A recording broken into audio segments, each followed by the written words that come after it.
Selamat datang di New Perspective.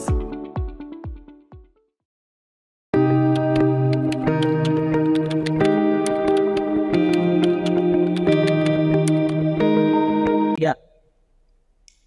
Assalamualaikum warahmatullahi wabarakatuh. Hari ini di siang yang penuh dengan munculnya berita-berita yang sangat menghebohkan di kalangan masyarakat, khususnya di masyarakat Nusa Tenggara Barat. Baru-baru ini mencuat berita, bukan hanya di kalangan berita lokal di Nusa Tenggara Barat, tapi sudah sampai kepada berita nasional, yang dimana berita itu menyampaikan bahwa dua pimpinan Ponpes atau pondok pesantren dilaporkan melakukan tindakan pemerkosaan terhadap 41 santriwati dengan modus janji surga. Hal ini sebagaimana yang termuat dalam rilisan Detikcom yang menyampaikan bahwa dua pimpinan pondok pesantren di Lombok Timur, Nusa Tenggara Barat diduga memperkosa 41 orang santriwati. Yang keduanya diduga melakukan aksi bejat itu dengan modus janji masuk surga. Nah, dalam kesempatan ini kita telah bersama beberapa pengamat atau praktisi sosial yang juga ikut memberikan atensi pada kasus ini. Di sini ada keterwakilan generasi muda, yaitu mahasiswa Sosiologi Universitas Mataram. Ada juga dosen program studi Sosiologi Universitas Mataram dan sekaligus Direktur Pusat Studi Islam, Kebudayaan, dan Kemasyarakatan Universitas Mataram. Tentu juga hadir bersama kita Mas Yani selaku praktisi media. Nah, teman-teman sekalian, dalam kesempatan kali ini kita akan mengulas bagaimana sih pandangan baik dari kalangan ilmuwan atau pengamat itu sendiri, kalangan anak muda maupun praktisi media dalam menyikapi kasus ini. Yang dimana kasus ini bisa terbilang baru di tengah citra Nusa Tenggara Barat sebagai sebuah wilayah yang religius, tiba-tiba dihebohkan dengan munculnya kasus asusila seperti ini. Oke, tanpa berpanjang kalam, kita akan memulai ulasan ini dari dosen kita, Bapak Dr. Saiful Hamdi. Bagaimana Bapak melihat kasus yang bisa terbilang baru di kalangan masyarakat kita di Nusa Tenggara Barat?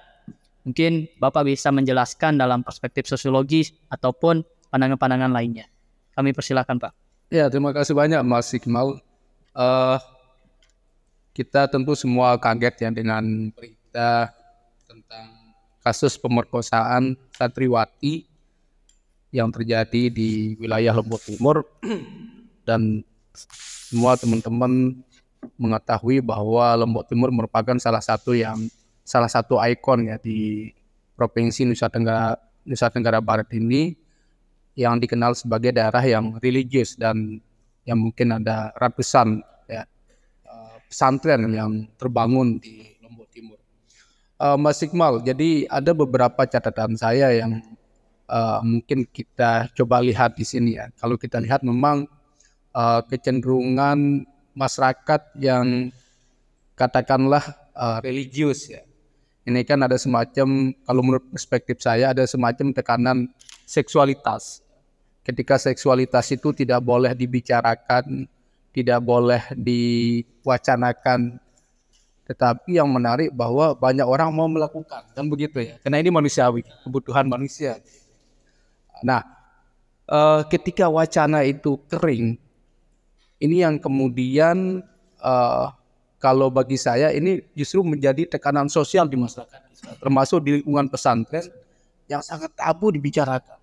Tetapi fakta sosial yang terjadi adalah sejak 2012 kalau kita baca di media ini kan sudah mulai muncul kasus pelecehan terhadap santriwati kita dengan iming-iming surga. Saya kira ini iming-imingnya ini bentuk pelecehan terhadap agama kita ya. Saya tidak bicara moral, mungkin semua kita pernah melakukan perbuatan yang negatif gitu ya. Mungkin tidak semua orang suci gitu, tetapi ketika sudah menjadi modus, kemudian ada simbol-simbol agama yang dijual, lalu kita lihat pelakunya ini kan pakai kopiah begitu kan, dikatakan ustadz ataupun tuan guru, tapi ini oknum ya kalau kita lihat.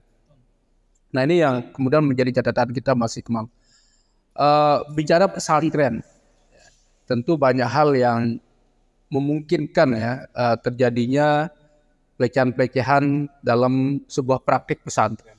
Apalagi misalkan ya pesantren kita terutama di kelompok-kelompok azwaja ini ya tidak terlalu ketat antara misalkan asrama putri dengan asrama putra misalkan. Nah yang menjadi kasus adalah apakah ada pengawas bagi teman-teman kita yang asrama putri. Seandainya misalkan kalau relasi antara kiai dengan santriwati ini cukup intens dan tidak ada pengawasan, nah ini yang kemungkinan memberikan peluang terjadinya pelecehan. Kalau kita lihat modusnya kan santriwati yang katakanlah disukai oleh seorang tuan guru ataupun kiai dibuatin kelas khusus, lalu diajari tentang bagaimana cara berhubungan ya, suami istri, padahal ini masih di usia anak-anak. Ini yang sangat kita sayangkan. Nah, apakah dengan minimnya pengawasan di yayasan itu sendiri, karena yayasan ini saya lihat sifatnya private ya, milik seseorang kan begitu. Pimpinan ini kan pelakunya kan pimpinan pesantren dan ada tokoh pesantren di sana. Artinya bahwa ketika pesantren itu dimiliki, otoritas kiai memang sangat kuat di sana. Nah, bagaimana kemudian, bagaimana pemerintah bisa hadir di sini untuk mengawasi, melihat ya, apa yang terjadi di asrama misalkan. Ini kan banyak hal yang mungkin negara tidak bisa hadir untuk melindungi anak-anak kita. Kasus di Jawa Timur yang sempat heboh dulu ya, sampai kemudian dijatuhi hukuman mati, dan kita berharap ya mungkin pelaku ini harus dihukum berat gitu. Karena ini merusak generasi kita. Bagaimanapun banyak sekali yang harus dikorbankan di sini. Perasaan orang tua, kemudian citra keislaman itu sendiri, citra pondok pesantren kita. Ini saya kira pemerintah baik aparat untuk menegakkan hukum yang seadil-adilnya.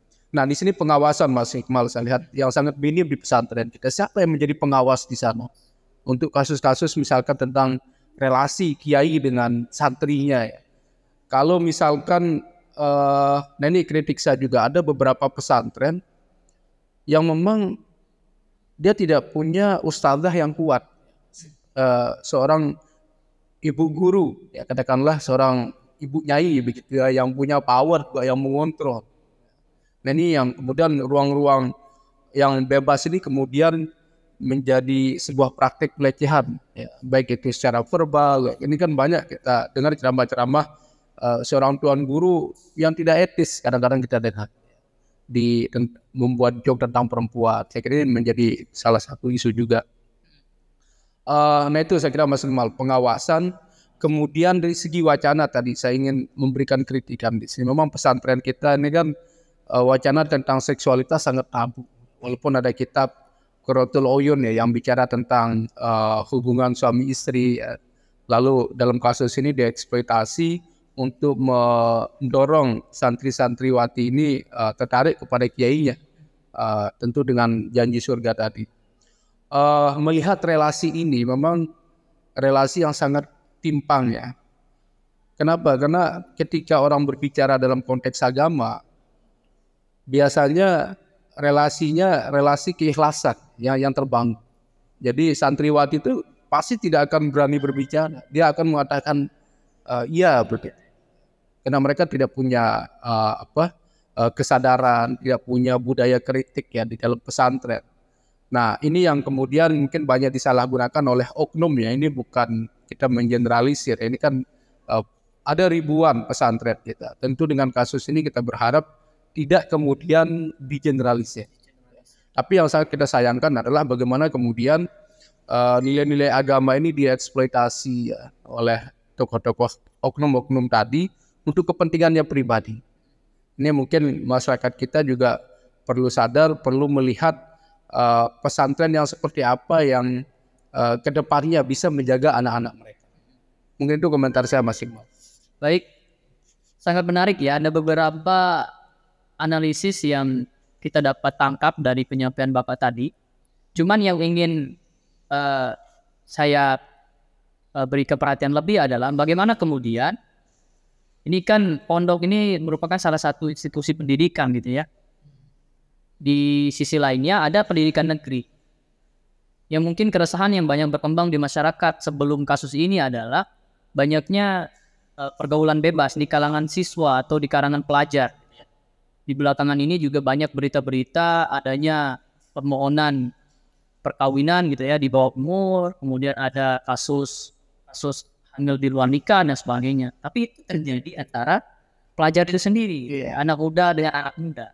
Nah, ini menjadi agak miris ya kita lihat ketika itu terjadi antara seorang guru dengan murid, yang harapannya atau semua masyarakat mungkin sepakat harapannya ya seorang guru memberikan pendidikan sebaik-baiknya bagi muridnya kayak gitu. Nah, lantas Bapak kira-kira menilai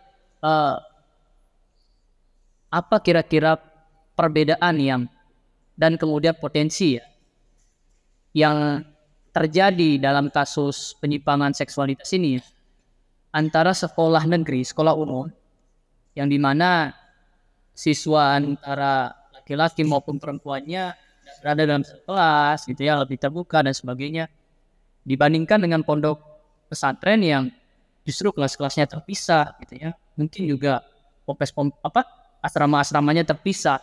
Ini tidak ada kasus ya, sejauh ini belum ada kasus yang begitu mencuat tentang perilaku santri di Ponpes yang melakukan penyimpangan seksual terhadap santri lainnya gitu ya.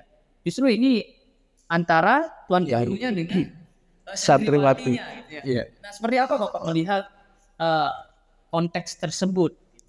Ya, ini menjadi fenomena sosial ya, ketika misalkan masyarakat kita kan ini udah jauh berubah Mas Iqbal dengan adanya media ini.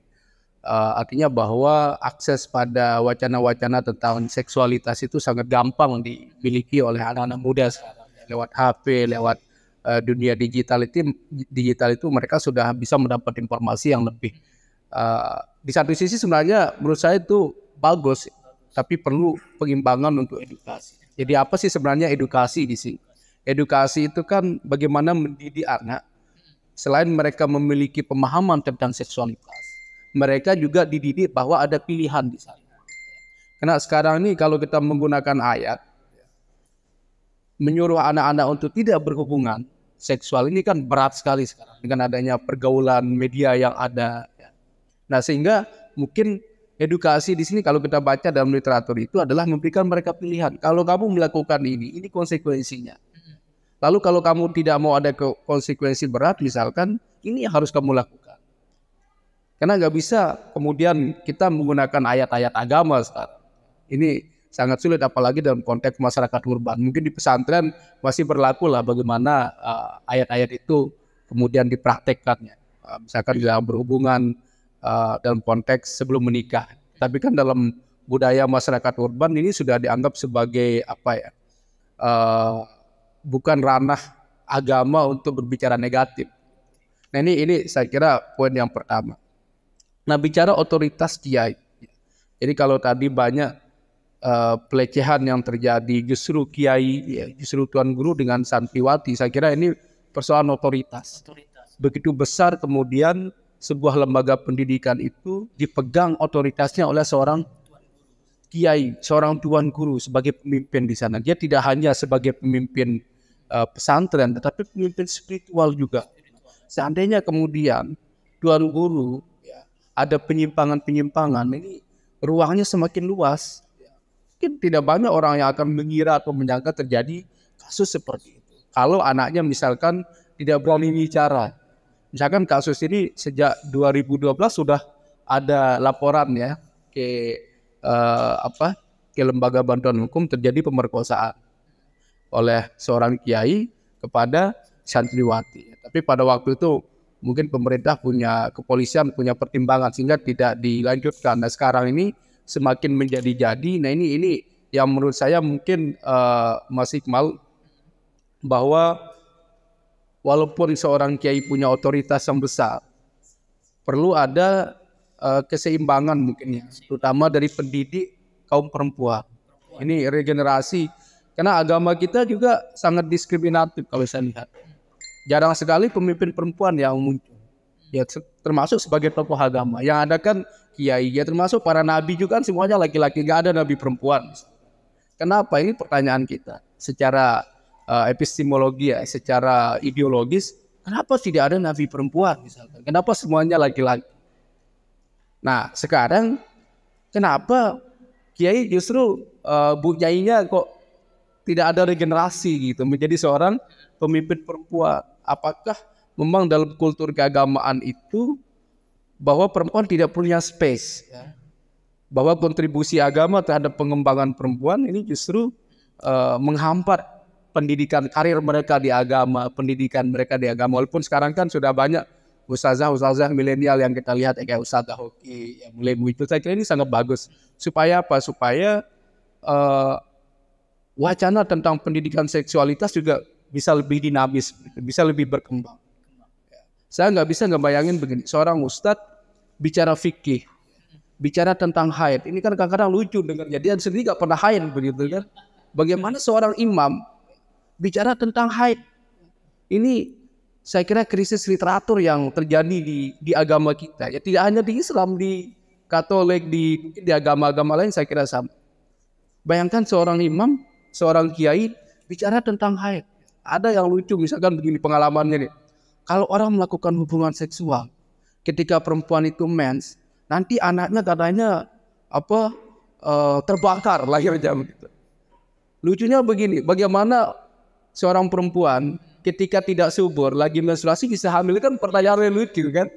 Nah ini menurut saya bahwa kita butuh regenerasi, mencetak tokoh-tokoh agama dari kalangan perempuan supaya ini tidak terjadi, Mas Iqbal. Menurut saya ada keseimbangan gender dalam konteks budaya pesantren. Ini yang sangat minim menurut saya, sehingga yang terjadi adalah otoritas kiai begitu besar ya.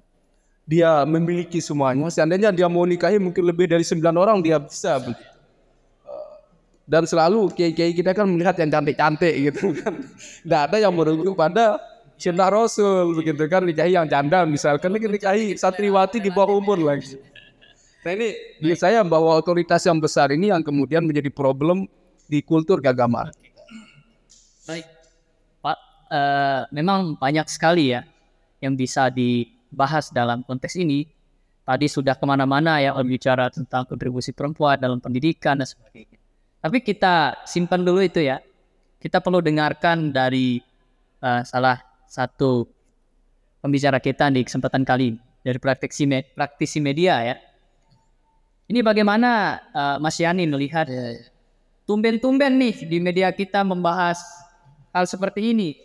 Apakah ini karena jualannya yang mungkin bisa laku gitu ya, atau justru memang baru gitu ya, atau nggak ada atensi media sejauh ini penasaran gitu atau melihat bagaimana sih pondok di tengah kasus-kasus di Jawa sana, di beberapa daerah ya, nggak Jawa saja, maksud saya di beberapa daerah yang sudah mencuat keluar gitu ya. Kenapa NTB ini agak telat di dalam konteks media melihat konteks atau kasus penyimpangan seksual di kalangan pondok pesantren? Silakan Mas ya. Assalamualaikum warahmatullahi wabarakatuh. Ya, tentu kasus pelecehan seksual terhadap santri di yang ada di teori itu kan kita sangat prihatin lah.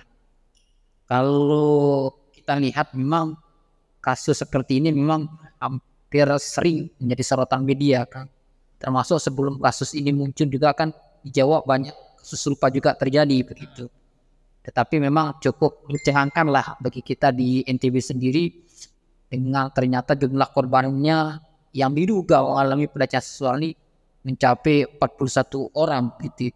Dan sangat mungkin juga kalau kita lihat dari Pak Polda akan terus mengembangkan kasus ini dan sangat terbuka kemungkinan jumlah para korban ini kan bisa terus bertambah ya. Sekarang yang menjadi titik tekan adalah bisa saja mungkin ada santri-santri mungkin yang sudah selesai, yang sudah tamat, yang sudah yang pernah juga mengalami hal serupa, tapi mereka tidak berani berbicara gitu kan. Tinggal bagaimana mereka ini mungkin ditelisik lebih jauh lagi lah begitu. Kemungkinan mereka ada korban lainnya. Meski dari media sendiri mungkin kan ada kode etik yang melarang untuk mempublikasikan mereka yang menjadi korban. Ya, apalagi mereka rata-rata ini kan di bawah umur berusia 14 sampai 15 tahun ya, tentu masa depan mereka masih cukup panjang gitu. Dan yang menjadi pertanyaan publik sekarang juga ini kan terjadi di lingkungan pondok pesantren, dan ini ada 3 pondok pesantren yang berbeda begitu. Yang menjadi pertanyaan, bagaimana peran dari Kementerian Agama begitu yang selama ini melakukan pengawasan terhadap ponpes-ponpes ini begitu. Sehingga kedepannya perilaku seperti ini atau kasus seperti ini tidak boleh terjadi. Karena ini kan tentu sangat miris lah bagi kita di tengah NTB ini dikenal sebagai kota santri atau dengan ekor keagamaan yang taat lah begitu. Tapi ternyata kan banyak fenomena penyimpangan seperti ini yang muncul begitu. Ini tentu kan menjadi keperhatian kita semua. Nah, tinggal bagaimana juga media sendiri kan mengawal persoalan ini sampai setuntas-tuntasnya begitu, dan menghukum para pelaku-pelaku yang memang terbukti melakukan tindakan-tindakan penyimpangan yang tidak terpuji seperti itu. Ya. Baik, berarti memang media ini melihat memang kasus baru muncul ya, artinya bukan berarti hanya tentang ini perlu diviralkan, atau hal yang sengaja diviralkan gitu ya. Tapi saya rasa Mas Yani ya, satu pertanyaan lagi buat Mas Yani, apakah penting juga saya rasa ya ada sebuah penyeimbang, jangan sampai citra pondok pesantren karena oknum ini gitu ya. Oknum ini kemudian memberikan asumsi secara general kepada orang tua khususnya yang telah menyiapkan mungkin jauh-jauh hari anaknya untuk dimasukkan pondok pesantren. Dengan munculnya kasus ini kemudian ya muncul sebuah kecurigaan sehingga mengundurkan niat, karena tidak mungkin bisa disimpulkan semua pondok dan sebagainya. Nah, kira-kira apakah menurut Mas Yani peran media dalam hal ini memberikan sebuah penyetaraan, maksudnya mungkin di satu sisi kegagalan pondok dengan oknum yang melakukan itu, ada sebuah potret juga oleh teman-teman media untuk memberikan informasi tentang keberhasilan pondok pesantren itu dalam mencetak generasi-generasi unggul. Betul, saya sepakat itu. Artinya persoalan seperti ini kan tidak boleh kita generalisasi lagi gitu kan, ini hanya dilakukan oleh oknum-oknum tertentu begitu. Nah, cuma mungkin kedepannya yang perlu menjadi perhatian lebih adalah supaya sampai kasus ini terulang lagi adalah bagaimana pola pengawasan terhadap pondok-pondok pesantren yang ada, terutama hubungan antara misalnya seperti yang kata Pak Dokter adalah hubungan antara santri dengan gurunya begitu, sehingga peristiwa-peristiwa seperti ini tidak terjadi lagi. Dan silam titik tekannya lah pengawasan dari Kementerian Agama sebagai yang institusi langsung menawai daripada pondok pesantren yang ada begitu. Dan juga mungkin orang tua juga perlu selektif juga lah begitu. Artinya untuk melihat kira-kira mana pondok-pondok pesantren yang kira-kira pas lah untuk anaknya dipondokkan atau disekolahkan, meski memang kita tidak boleh menggeneralisir persoalan ini begitu. Ya, itu aja sekali saya. Baik, terima kasih Mas Yani ya. Jadi kita singkat-singkat saja ini, mungkin ini menjadi pemantik, bisa kita kembangkan nanti dalam podcast selanjutnya. Ya, di sini juga ada teman-teman muda ya, mungkin ya jika tidak bisa memberikan analisisnya, mungkin teman-teman muda kita minta pendapatnya lah ya. Teman-teman muda seperti apa tanggapan teman-teman melihat kasus ini ya? Mungkin ada yang dari pondok mungkin, atau yang dari sekolah umum ya, sekolah negeri. Mungkin dari saudara kita yang di ujung, Mas Pauji.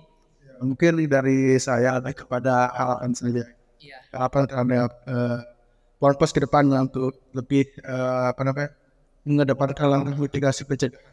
Kita tahu bahwa kasus seperti ini tidak hanya sekali dua kali terjadi, tapi sangat sering saya dengar di berita atau di media nasional. Tentu saja langkah pencegahan yang intensif akan membuat terus trust people, kepercayaan orang tua yang sebenarnya akan masukkan anaknya ke pondok pesantren itu tidak ragu gitu, tidak ragu untuk masukkan anaknya gitu.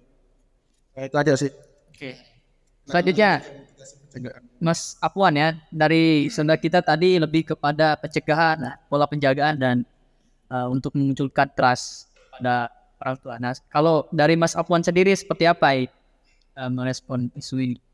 Kalau menurut saya ya, tentunya berita ini merupakan salah satu fenomena yang berdampak negatif tentunya. Di mana dapat kita lihat bahwa fenomena-fenomena masalah sosial seperti ini mengakibatkan bahwa adanya pemaknaan atau konstruksi sosial di masyarakat yang membuat pondok itu menjadi negatif, di mana dapat kita ketahui untuk mencerdaskan dan mendidik generasi muda supaya lebih baik, maka orang tuanya itu sebenarnya memondokkannya untuk lebih baik. Tetapi dengan adanya berita ini malah memberikan dampak negatif terhadap pondok itu sendiri. Nah, bagaimana kita sebagai generasi muda menilai fenomena masalah sosial ini, yaitu dengan yang seperti yang dikatakan oleh Bapak Dokter dan praktisi media tadi, yaitu adanya pengawasan. Tentunya dengan adanya pengawasan ini, sehingga pondok-pondok itu tidak hanya memiliki otoritas tertentu, tetapi dia memiliki pengawasan. Tetapi itu yang membuat dia tidak menjadi leluasa atau memiliki batasan-batasan terhadap santrinya. Nah, seperti yang kita ketahui bahwa generasi ini muda ini adalah penerus generasi yang akan datang. Jadi bagaimana penerus ini bisa menjadi lebih baik kalau orang-orang yang di atas itu menjadikannya seperti itu. Jadi itu saja yang bisa saya sampaikan. Baik, terima kasih Mas. Baik ya, mungkin kita sudah sampai di ujung podcast kita di kesempatan kali ini. Tapi sebelum kita menutupnya, mungkin saya berikan kesempatan terakhir pada Pak Dr. Saiful Hamdi untuk memberikan policy statement lah atau beberapa rekomendasi baik untuk lembaga atau institusi pendidikan di kalangan Pompes dan kalangan lainnya. Seperti apa sih sebenarnya nih ya konsep pendidikan yang ideal menurut Bapak di tengah perkembangan masyarakat yang begitu dinamis ya, di era teknologi yang begitu sangat cepat dan memiliki ketergantungan pada masyarakat kayak gitu ya. Seperti apa sih kira-kira pola yang bisa dikembangkan di lingkungan pondok pesantren khususnya? Ya, kalau kita bicara pendidikan agama ya, sebenarnya kan agama itu punya fungsi sosial di masyarakat sebagai pengontrol. Ketika agama itu diajarkan itu sebagai sebuah pedoman gitu di masyarakat kita. Nah, tetapi yang menjadi persoalan adalah sistem yang kita bangun di dalam lembaga pendidikan itu sendiri. Misalkan pesantren kan terkesan eksklusif, kemudian mereka tidak punya public assessment. Ya, mungkin ada Kemenak sebenarnya yang punya tugas di sini. Saya setuju dengan Mas Yani untuk mengakses mereka, mengevaluasi berjalannya sebuah pesantren. Karena kalau kita lihat dari kultur yang ada, memang pesantren itu sangat tertutup, Mas Iqmal. Dari apa yang diajarkan di pesantren ini sangat terbatas. Sekarang ini kan kalau kita lihat konservatisme agama itu begitu kuat. Ketika sekolah itu semakin religius, ketika anak-anak itu sangat dikuantitatifkan dengan cara menghafal ayat-ayat pendek, lalu dianggap sekolah itu sekolah agama itu seolah-olah itu sekolah yang dianggap baik gitu kan. Tetapi menurut saya tantangan kita di era modern ini justru bukan ke sana. Saya melihat fenomena konservatisme ini menarik orang semakin mundur begitu. Kan kita ingin mencontoh kehidupan Rasul begitu kan. Tapi bagaimana kita ingin mencontoh semua kan tidak mungkin, ya enggak?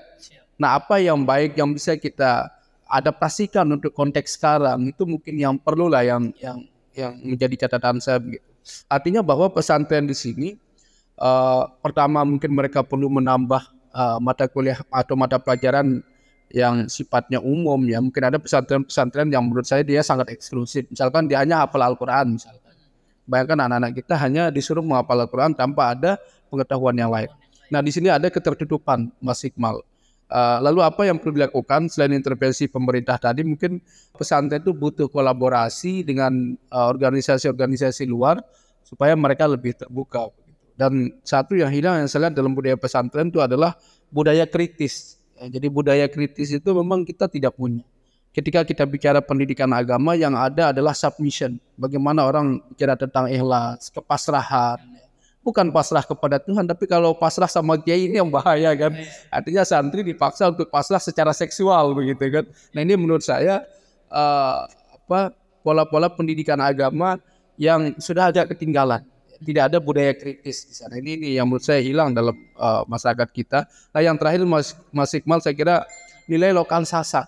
Budaya kita ini kan budaya yang sangat mulia. Banyak nilai-nilai lokal sasak yang sebenarnya itu bisa menjadi pedoman kita juga.